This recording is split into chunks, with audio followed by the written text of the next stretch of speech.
Halo semuanya, selamat datang kembali di channel YouTube Andro Ubuntu Media.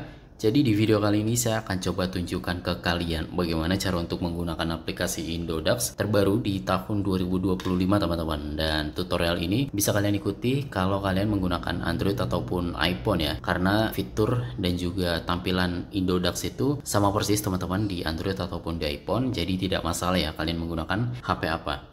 Nanti kalau kalian lihat tampilan beranda Indodax kalian berbeda dengan saya, itu artinya kalian masih menggunakan Indodax Lite teman-teman. Kalau Indodax Lite kan itu tampilannya lebih sederhana ya teman-teman. Fitur-fiturnya juga lebih sedikit. Nah, seperti ini tampilan Indodax Lite ya. Tapi saran saya langsung aja pakai Indodax Pro teman-teman. Kalian bisa klik logo Indodax di pojok kiri atas ini. Dan nanti kalian bisa lihat Indodax Pro dan tampilannya akan jauh lebih kompleks serta fitur-fiturnya akan muncul semua ya teman-teman. Kenapa saya sarankan untuk menggunakan Indodax Pro? Karena exchange lain juga banyak yang tampilan defaultnya itu Pro. Jadi nanti kalau kalian ingin menggunakan exchange lain, itu nanti kalian akan lebih cepat familiar teman-teman. Sebenarnya perbedaan mencoloknya adalah pada saat kita ingin membeli atau menjual sebuah aset kripto teman-teman. Kalau kalian lihat misalnya di halaman Bitcoin/IDR, ketika kita klik beli atau jual, kalian bisa lihat ya di sini ada tipe ordernya, kemudian ada order book dan juga ada open ordernya. Tapi kalau kita menggunakan Indodax Lite seperti ini nih, nanti saat kita ingin membeli atau masuk ke Bitcoin misalnya, kita klik beli, ini tidak akan ada order booknya, bahkan tipe ordernya juga tidak bisa kita pilih ya, open ordernya juga nggak ada. Jadi kelebihannya dari Indodax Pro adalah seperti itu teman-teman, lebih lengkap ya. Tapi bukan berarti Indodax Lite itu juga jelek, sebenarnya ditujukan khusus untuk kalian yang nggak mau pusing ya. Jadi kalian memang ingin beli, ya udah tinggal beli aja, tidak mau pusing-pusing untuk melihat chart dan lain-lain teman-teman. Dan di sini saya akan coba tunjukkan ke kalian bagaimana cara untuk menggunakan aplikasi Indodax, terutama fitur-fitur dasarnya ya. Pertama adalah deposit atau store, kemudian nanti saya akan coba tunjukkan ke kalian bagaimana cara untuk membeli sebuah aset kripto, kemudian saya juga akan coba tunjukkan ke kalian bagaimana cara untuk menjualnya kembali, dan terakhir saya akan coba tunjukkan ke kalian bagaimana cara untuk melakukan withdraw atau penarikan rupiah dari akun Indodax kalian ke rekening bank lokal kalian teman-teman. Pertama, untuk melakukan setoran atau deposit ke akun Indodax kalian, langsung aja masuk ke tab beranda di Indodax, kemudian kalian bisa lihat nih ada tombol setor. Kalian klik dan di sini akan ada beberapa metode deposit. Pertama adalah virtual account Permata, kalian bisa lihat di bagian atas ini. Lalu ada bank transfer BCA dan juga ada e-wallet seperti Dana, OVO, GoPay dan juga Kris ya. Kris ini cocok untuk kalian yang menggunakan e-wallet yang namanya tidak ada di sini teman-teman, seperti misalnya ShopeePay dan lain-lainnya ya. Jadi nanti kalian tinggal pakai Kris, nanti di scan aja menggunakan aplikasi e-wallet yang kalian gunakan teman-teman.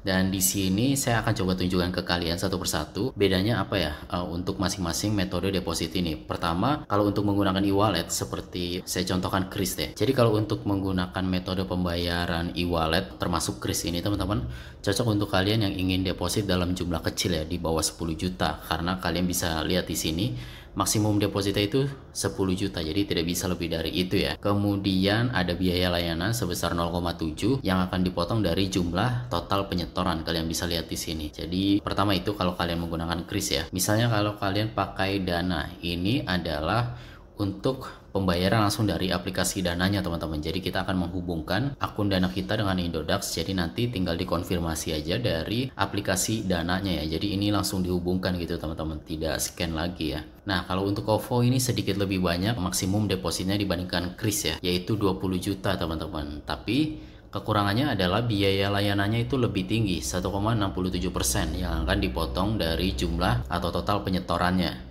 Lalu untuk GoPay kalian bisa lihat ini maksimum depositnya lebih kecil dari OVO, yaitu 10 juta. Biaya layanannya tapi juga gede sebesar 2% yang akan dipotong dari jumlah total penyetoran ya. Kalau saran saya sih menggunakan virtual account aja teman-teman. Terutama kalau kalian menggunakan Permata juga ya. Ini enak banget. Kenapa? Karena pertama di sini minimum penyetorannya 10.000, jadi kecil. Maksimum penyetorannya gede teman-teman. Kalian bisa lihat di sini maksimalnya adalah sebenarnya 10 miliar ya, tapi 9, sekian. Kemudian penyetoran di bawah 500.000 IDR akan dikenakan biaya layanan sebesar 1.665. Ini sangat kecil ya biaya layanannya teman-teman jika dibandingkan kalau kalian tadi menggunakan Kris ataupun metode e-wallet lainnya. Dan itu pun kalau kalian setorannya di bawah 500.000 ya. Saldo akan bertambah otomatis ke dalam akun Anda dalam 1 hari kerja bank. Untuk sementara, fitur penyetoran menggunakan metode BI Fast belum tersedia.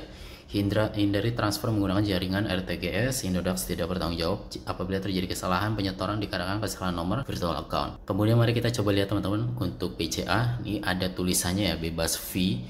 Ini cocok banget untuk kalian yang menggunakan BCA ya. Maksimum depositnya adalah 200 miliar. Kemudian biaya layanannya 0 IDR akan dipotong dari jumlah total penyetoran. Ini gratis ya. Dan minimumnya juga kecil hitungannya. Cuma 100.000. Ini saya yakin sebagian besar dari kalian akan lebih memilih menggunakan BCA ya. Sebagai contoh saya akan coba gunakan BCA deh. Lalu kita klik selanjutnya. Masukkan nominal transfer beserta kode unik yang telah ditambahkan. Pastikan nama rekeningnya yang digunakan sesuai dengan nama yang terdaftar di akun Indodax. Ini diperhatikan ya teman-teman, nominal transfer beserta kode unik. Jadi nanti walaupun kalian tadi memasukkannya 100.000, nanti di belakangnya itu akan ada kode unik tambahan dari Indodax-nya teman-teman. Kita klik aja nih, tidak perlu tunjukkan di transaksi berikutnya. Lalu kita klik lanjut pembayaran. Memuat data dan kalian bisa lihat ya, di sini ada kode unik 4 digit teman-teman. Ini atas nama PT Indodax Indonesia dan ini adalah alamat rekeningnya teman-teman atau nomor rekeningnya. Kalian salin, lalu silakan tempelkan di aplikasi mobile banking yang kalian gunakan ya. Lalu di sini ada total penyetorannya, ini juga disalin untuk menghindari kesalahan kirim ya. Pastikan sama persis dengan yang tertera di sini teman-teman untuk menghindari hal-hal yang tidak diinginkan ya. Dan nanti kalau sudah dikirim, kalian klik konfirmasi pembayaran dan selesai. Nanti dalam beberapa menit deposit kalian itu akan masuk ke akun kalian. Cara untuk melihatnya, kalian bisa masuk ke sini nih, wallet di pojok kanan bawah. Lalu nanti di bagian rupiah akan ada saldo yang masuk teman-teman, sejumlah dengan yang tadi kalian depositkan ya. Kemudian di sini kita sudah bisa menggunakan rupiahnya untuk membeli aset kripto pertama kita di Indodax teman-teman. Caranya bagaimana? Caranya kita masuk ke market di bawah ini nih, kalian bisa lihat market, lalu kalian pilih di sini semua ya.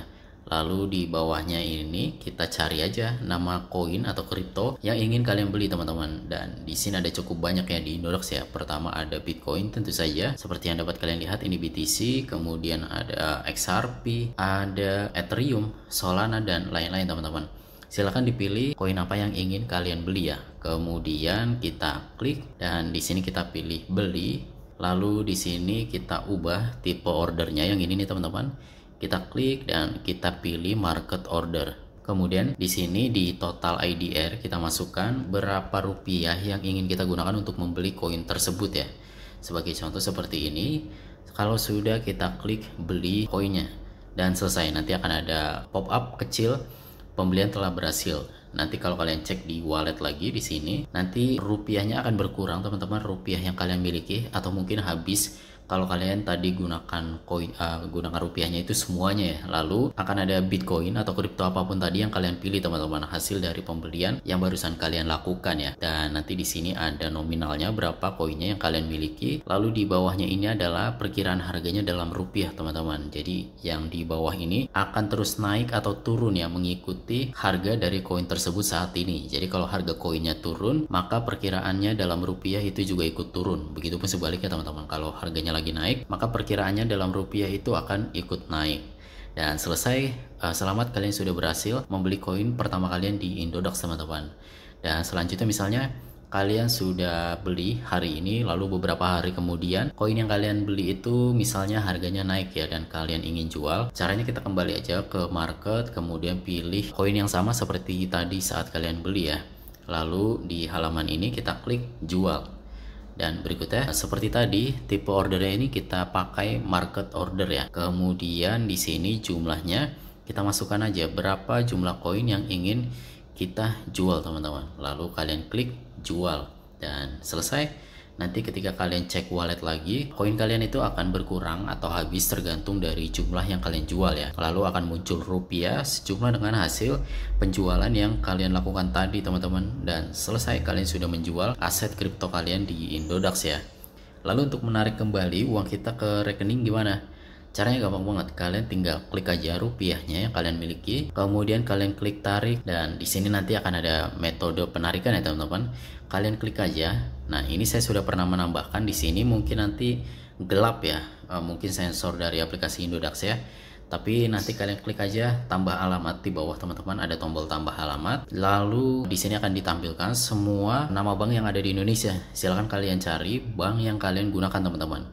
Kalau kalian kesulitan mencarinya scroll seperti ini, kalian manfaatkan kolom pencariannya. Kalian klik, lalu silahkan dicari nama bank yang kalian gunakan. Sebagai contoh saya cari dengan kata kunci DKI. Nanti di sini muncul Bank DKI teman-teman. Jadi kita klik Bank DKI. Lalu kita isi aja nomor rekeningnya di sini. Kita isi, untuk label akun diisi bebas ya. Samakan aja dengan nama banknya seperti ini, contohnya DKI. Dan ini ada peringatan juga dari Indodax teman-teman. Perhatian, nama di rekening harus sama dengan nama yang terdaftar di Indodax. Jadi kalau kalian memasukkan nomor rekening yang namanya itu bukan nama kalian atau berbeda dengan nama di Indodaxnya, itu nanti saat proses penarikan rupiah akan secara otomatis ditolak teman-teman. Jadi pahami itu ya. Kalau sudah, kalian klik simpan alamat dan selesai.